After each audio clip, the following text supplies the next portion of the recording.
नमस्कार दोस्तों, स्वागत है आपका अपने चैनल फ्यूचर पर। हमारा उद्देश्य आपके भविष्य की यात्रा को सही दिशा देना है। आज हम ले आए हैं अपने साथ यूपी ट्रिपल एससी द्वारा आयोजित पेट परीक्षा के प्रथम पाली के प्रश्न पत्र का समाधान। इस वीडियो में केवल और केवल सामान्य अध्ययन के प्रश्नों का ही हल किया गया है। इसमें मैथ, इंग्लिश और हिंदी पे कोई चर्चा नहीं की गई है। इसलिए जिनको केवल जीएस के बारे में जानकारी लेना है वो इस वीडियो को देखें। इसके अलावा इस वीडियो में प्रयास किया गया है कि जीएस को अच्छी तरह से तार्किक और तथ्यपूर्ण तरीके से बताया जाए।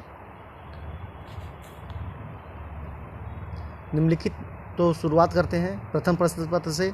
निम्नलिखित में से किस युग में तांबे का पहली बार उपयोग किया गया? तो पहली बार तांबे का उपयोग इराक में 8700 ईसा पूर्व में हुआ। कुछ लोग इसको मध्यकाल मानते हैं, लेकिन वास्तव में ये नौपाषाण काल ही होगा, ठीक है। लेकिन मध्यकाल भी हो सकता है, तो कमीशन के मूड के ऊपर है, इसमें कुछ ज़्यादा कहा नहीं जा सकता। निम्नलिखित में से किस स्थान पर प्रथम बौद्ध संगीत का आयोजन हुआ? प्रथम बौद्ध संगीत का आयोजन राजगीर में हुआ, दूसरा वैशाली, तीसरा पाटलिपुत्र, चौथा कश्मीर के कुंडलवन में हुआ है। निम्नलिखित में से कौन सा वह व्यक्ति है जिसका नाम देवनाम्पी प्रियदर्शी है? मौर्य सम्राट अशोक। प्रसंग मामला का पित्यादुरा शैली या रंगीन पत्थर की जड़ाई काम के समय बहुत लोकप्रिय हुआ? शाहजहाँ के समय में लोकप्रिय हुआ। शाहजहाँ की पत्नी नूरजहाँ ने अपने पिता के मकबरे पर पित्यादुरा शैली में ही सजावट करवाया था। जब ईस्ट इंडिया कंपनी का स्थापना हुई तब भारत में निम्नलिखित में किसका शासन था? मुगल सम्राट का शासन था। 1600 ईस्वी में कंपनी का स्थापना हुई है और उस समय भारत में अकबर का शासन था, ठीक है। भूदान ग्रामदान आंदोलन निम्नलिखित में से किसके द्वारा शुरू किया गया? आचार्य विनोबा भावे द्वारा भूदान ग्रामदान आंदोलन शुरू किया गया। दांडी नामक यात्रा के दौरान निम्नलिखित में से किस सामाजिक कार्यकर्ता ने गांधी जी को आंदोलनों को केवल पुरुषों तक सीमित न रखने के लिए राजी किया? कमला देवी चट्टोपाध्याय हैं। ये बहुत बड़ी सामाजिक सुधारक थी। इनका जन्म मद्रास में हुआ था और इन्होंने देश के सामाजिक सुधार आंदोलन में बहुत महत्वपूर्ण योगदान निभाया है। राष्ट्रवाद की पहली स्पष्ट अभिव्यक्ति निम्नलिखित में से किस क्रांति के साथ हुई? तो यह अमेरिकी क्रांति के साथ हुई है। इसमें कोई कन्फ्यूज़न मत रखिएगा, क्योंकि अमेरिकी क्रांति ने ही फ्रांसीसी क्रांति को जन्म दिया है, ठीक है। देखिए, ऐसे हुआ कि फ्रांस के राजा ने अमेरिकी क्रांति को दबाने के लिए ब्रिटिश सरकार की मदद करने के लिए अपनी सेना भेजी। हुआ क्या कि जो फ्रांसीसी सैनिक थे वो अमेरिका में जाकर वहाँ पे वो स्वतंत्रता, समानता जैसे मूल्यों को सीख कर आए हैं। उसके बाद उन लोगों ने फ्रांस में क्रांति कर दी। इसलिए फ्रांस की क्रांति के जन्मदाता भी अमेरिकी क्रांति को माना जाता है और अमेरिकी क्रांति में ही पहली बार स्वतंत्रता की या राष्ट्रवाद की स्पष्ट अभिव्यक्ति हुई है।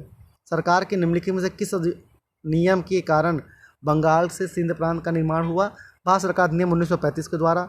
प्रसिद्ध युद्ध का नारा दिल्ली चलो सुभाष चंद्र बोस का था, आईएनए द्वारा दिया गया था। विश्व की सबसे ऊंची चोटी माउंट एवरेस्ट नेपाल और तिब्बत के बीच स्थित है, ठीक है। इसको आप देख लेंगे, हर जगह आपको यही मिलेगा, नेपाल और तिब्बत। इसी कारण चाइना कभी कभी उस पर अपना कंट्रोल करना चाहता भी, जल्दी एक विवाद हुआ था, आपने साथ सुना भी होगा। निम्नलिखित में से भारत में अक्टूबर की गर्मी का मुख्य कारण क्या है? अक्टूबर की गर्मी का सबसे बड़ा कारण क्या है कि जब जो है निम्न दाब हो जाता है गंगा के मैदान में, तो जब निम्न दाब होगा तो वहाँ पे क्या होगा कि एक वायु क्षेत्र बन जाएगा, जिससे बरसात होगी और बरसात होने के कारण जो है मौसम में आर्द्रता ज़्यादा होती है, ठीक है। तो वही कारण है। चलते हैं। भारतीय मानक समय ग्रीनविच मध्य समय 5.5 घंटे, जीएमटी से 5.5 घंटा आगे, उसमें बहुत ज़्यादा कन्फ्यूजन होने की बात नहीं, एकदम सामान्य क्वेश्चन है। निम्नलिखित में से कौन सा जनसंख्या वितरण को प्रभावित करने वाला आर्थिक कारक नहीं है? देखिए, आर्थिक कारण का मतलब होता आय।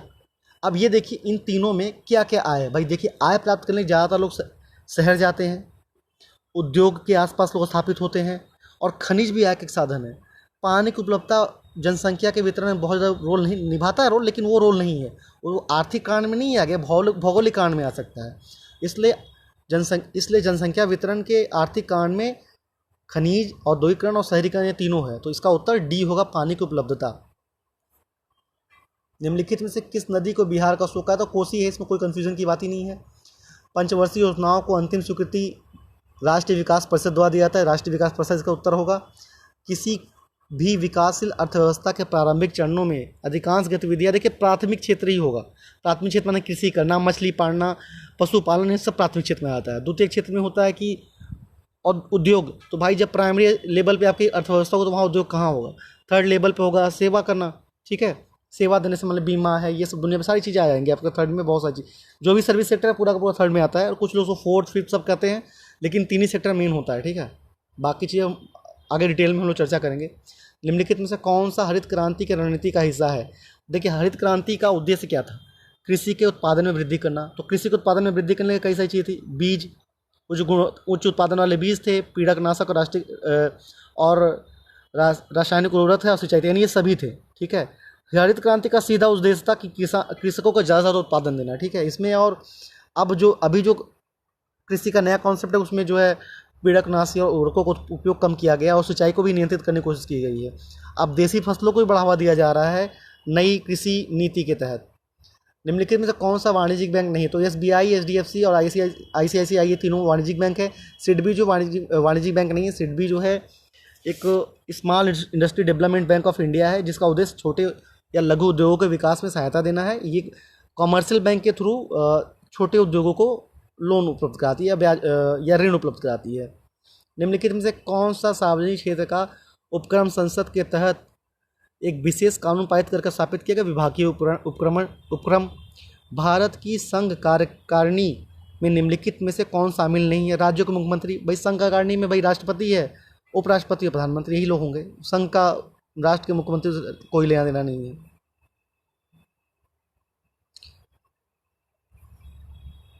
मौलिक अधिकार लागू करने की शक्ति उच्च न्यायालय और सर्वोच्च न्यायालय दो के पास है। उच्च न्यायालय के पास 32 और 226, इन दो आर्टिकल्स के तहत इन दोनों के पास है। संसद वगैरह नहीं, केवल न्यायालय, सर्वोच्च न्यायालय और उच्च न्यायालय, और मौलिक अधिकारों का रक्षक जो है सर्वोच्च न्यायालय है। राष्ट्रीय मानवाधिकार आयोग निम्नलिखित में किस मंत्रालय का अधीन आता है? तो भाई गृह मंत्रालय ही होगा, गृह मंत्रालय का अधीन है ये। निम्नलिखित में किसे किसी केंद्र शासित प्रदेश में उच्च न्यायालय स्थापित करने का अधिकार है? संसद को सारा अधिकार है किसी भी उच्च न्यायालय की स्थापना का। निम्नलिखित में से कौन सा अनुच्छेद भारतीय संविधान में सर्वोच्च न्यायालय की स्थापना और गठन के बारे में है? तो ये अनुच्छेद 124 है। तारों का रंग निम्नलिखित में से किस पर निर्भर करता है? उसके तापमान के अनुसार तारों का रंग निर्भर करता है, उसी पर निर्भर करता है। निम्नलिखित में से कौन सा गैस ग्लोबल वार्मिंग के लिए जिम्मेदार ग्रीन हाउस गैस है? ठीक है। निमोनिया का मतलब सीधे फेफड़े में जब इन्फेक्शन हो वही उसी को निमोनिया कहते हैं। जैसे अभी मान लीजिए कोविड था, तो कोविड में यही होता था कि फेफड़े में निमोनिया हो जाता। निमोनिया माने क्या हुआ? अंदर जो है बलगम जमा, जो हम लोग का जिसमें हम सांस लेते हैं, तो वो जो बलून की तरह एक अंदर फेफड़े के अंदर एक भाग होता है, उसमें कफ भर जाता है, ठीक है। कफ भरने का सांस नहीं ले पाते, यही एक्चुअली में यही है निमोनिया। तो निमोनिया में फेफड़ा इन्फेक्टेड होता है। निम्नलिखित में से कौन सा वनस्पति रेशा नहीं है? तो कॉटन भी वनस्पति है, जूट भी, और नायलॉन इसमें नहीं होगा, नायलॉन कृत्रिम रेशा है। देखिए ये इंग्लिश का प्रश्न है और यहाँ पे मैथ है, तो इसलिए हम इसको छोड़ रहे हैं।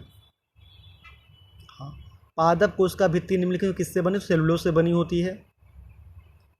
प्रश्न 31, 32, 33, 34, 35 मैथ है, 36, 37 हिंदी है। देख लिया हिंदी हमको बहुत, हिंदी तो बहुत टफ आया नहीं, महर्षि है इसमें, सब खैर टिक भी लगभग सही लगाया गया है, आप देख लीजिएगा उसको। इसमें भी हाँ रीजनिंग है, मैथ है 50, 51। हाँ ये देखिए, निम्नलिखित में से किस देश के वैज्ञानिकों ने पहला कृत्रिम भ्रूण तैयार किया है? तो पहला कृत्रिम भ्रूण इजराइल के वैज्ञानिकों ने तैयार किया है, IIBX। प्रधानमंत्री नरेंद्र मोदी ने निम्नलिखित में से किस राज्य में IIBX India international bullion exchange launch किया है? ये है गुजरात में। बुलियन का मतलब होता है महंगे, जैसे सोना चांदी ये सब बुलियन में आता है, ठीक है। महंगे जो पत्थर हैं ये सब बुलियन में आते हैं, ठीक है। निम्नलिखित में किस देश ने अगस्त 2022 में ताइवान के आसपास अपने अब तक का सबसे बड़ा सैन्य अभ्यास किया? चीन है। अगस्त 2022 में भारत में सबसे पहले अंडर वाटर मेट्रो का उद्घाटन किस शहर में किया गया? कोलकाता में। कोलकाता मेट्रो फुली अंडरग्राउंड है, मतलब जैसे बाकी मेट्रोस हैं ऊपर नीचे एलिवेटर पर भी हैं और अंडरग्राउंड भी हैं, अभी तक कलकत्ता मेट्रो ज़्यादातर जगह पर अंडरग्राउंड है। कुछ जगह पे ही एलिवेटेड है, सब मोस्टली वो अंडरग्राउंड ही। अगर आप कभी जाएंगे तो वहाँ देखेंगे पूरा अंडरग्राउंड है। उद्घाटन हो गया, लेकिन अभी ये चालू केवल वही पुराने ही ढर्रे पे, बहुत ज़्यादा नहीं, बहुत लिमिटेड है ये। भारतीय सेना ने जुलाई 2022 में स्काई लाइट नामक एक अखिल भारतीय उपग्रह संचार अभ्यास का आयोजन किया। स्काईलाइट इसका आयोजन करने का उद्देश्य क्या था कि भविष्य में भारतीय सेना या भारत के उपग्रह संचार व्यवस्था पर किसी तरह का हमला होने से भारतीय उपग्रह तंत्र को बचाना और भारतीय सेना को की रक्षा मदद करने में सहयोग करना है।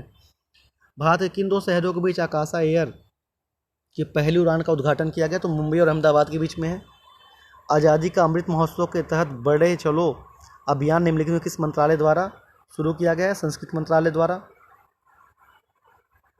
निम्नलिखित में से आईआईटी में ने भारतीय भाषा प्रौद्योगिकी को आगे बढ़ाने के लिए A14 भारत में नीलकणी केंद्र की स्थापना की है। मद्रास है, ये आईआईटी मद्रास है। केंद्रीय मंत्री की अध्यक्षता में चंडीगढ़ में नस्ली दवाओं की तस्करी और राष्ट्रीय सुरक्षा पर एक राष्ट्रीय सम्मेलन आयोजित किया गया है अमित शाह द्वारा। निम्नलिखित में से कौन सा राज्य भारत का पहला हर घर जल प्रमाणित राज्य बन गया? ये गोवा है। निम्नलिखित में से कौन भारत का पड़ोसी देश नहीं है? यूए का पड़ोसी तो कोई सवाल ही नहीं है भाई। आप इधर से पश्चिम से शुरू करें, पाकिस्तान के जस्ट पड़ोस में अफगानिस्तान। अब ये मत बोलिए कि वो पीओके के कारण नहीं माने, बिल्कुल अफगानिस्तान हमारा पड़ोसी है, ठीक है। उसके बाद चाइना के बाद आप आएंगे नेपाल, भूटान, आप और फिर पूरा आते जाइए, फिर वहाँ म्यांमार, बांग्लादेश, ठीक है। इतने अपने पड़ोसी देश हैं। आगे बढ़ते हैं। क्वेश्चन नंबर 62, निम्नलिखित में से हंगरी की राष्ट्रीय मुद्रा कौन सी है? हंगरी की राष्ट्रीय मुद्रा हंगेरियन फॉरिंट है, ठीक है। बी इसका उत्तर होगा, हंगेरियन फॉरिंट। स्वतंत्रता के बाद भाषा के आधार पर बने भारत के पहले राज्य का नाम आंध्र प्रदेश है। उन्होंने भाषा के लिए ही भाषा के आधार पर राज्य के गठन के लिए राजू पोटलू जो थे उन्होंने मतलब भूख हड़ताल करके अपना जान दिया था। तो उसके बाद इस राज्य का गठन किया गया। सबसे पहले जवाहरलाल नेहरू दबाव में आ गए, उन्होंने मजबूरी में करा। वैसे भारतीय नेता इसके पक्ष में नहीं थे कि भाषा के आधार पर राज्यों का गठन किया जाए, वो नहीं चाहते थे। उनका मानना था कि राज्यों का गठन प्रशासनिक सुविधा के आधार पर किया जाए। लेकिन कुछ लोगों ने अपनी जिद की और फिर भाषा के आधार पर राज्यों का गठन हुआ, जो खैर बहुत अच्छी बात नहीं है, लेकिन ठीक है, जो हुआ सो हुआ, क्या कह सकते हैं। लोकसभा में पद धारण करने की न्यूनतम आयु 25 वर्ष है। अंतर्राष्ट्रीय जैव विविधता दिवस किस तारीख को मनाया था? 22 मई। निम्नलिखित में से कौन सा विश्व का सबसे बड़ा नदी द्वीप है? माजुली। नौटंकी निम्नलिखित में किस राज्य का लोक नृत्य? भाई नौटंकी उत्तर प्रदेश का हो सकता है, केरल, कर्नाटक और आंध्र प्रदेश में हो ही नहीं सकता। यहाँ तो हर बात में नौटंकी शब्द का हम लोग प्रयोग करते हैं। अंतर्राष्ट्रीय ओलंपिक समिति का मुख्यालय है स्विट्जरलैंड में। स्विट्जरलैंड का एक जगह है लुसियाना जो है, वहाँ पर स्विट्जरलैंड का में अंतर्राष्ट्रीय ओलंपिक समिति का मुख्यालय है। निम्नलिखित में से किसने प्रसिद्ध पुस्तक marks power of the minds का लिखा है? तो भाई स्वामी विवेकानंद है। UNFCCC का अर्थ निम्नलिखित में से क्या है? United Nations framework conventions of climate change है इसका।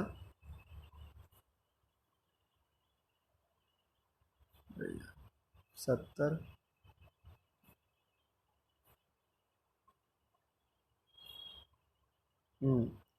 71, 72, 73, 75 हिंदी है। ये हिंदी देख लीजिएगा आप लोग, ये भी हिंदी का ही चैप्टर है। 76, 77, 78, 69, 80 हिंदी ही है। इतना पढ़ने का समय कहाँ है, ये आप देख लीजिएगा। मेरे आपसे सलाह भी है कि बहुत ज़्यादा परेशान ना होइए, ठीक है। मैथ रीजनिंग जिसको आता है वो लगा लेता है, जिसको नहीं आता उसको परेशान होने की कोई ज़रूरत नहीं। आप केवल जीएस में फाइट करिए, बहुत है। जीएस इतना है ना कि वो आपका काम करवा देगा, तो बहुत ज़्यादा टेंशन नहीं। जो आता है मैथ रीजनिंग में करिए, जो नहीं आता उसके लिए बहुत ज़्यादा परेशान होने की ज़रूरत नहीं है, ठीक है। और अभी जब दूसरी पाली का एग्ज़ाम होगा तो उसके भी जनरल स्टडीज़ का हल आपको उपलब्ध कराया जाएगा। और उम्मीद है कि जब भी आपका पेपर हो बेहतर हो। पेट केवल मार्क्स के लिए एग्ज़ाम, इसलिए बहुत ज़्यादा स्ट्रेस मत लीजिए। उम्मीद है कि ठीक ठाक हो जाएगा पेपर। बाकी अगले सेशन में मिलते हैं। धन्यवाद।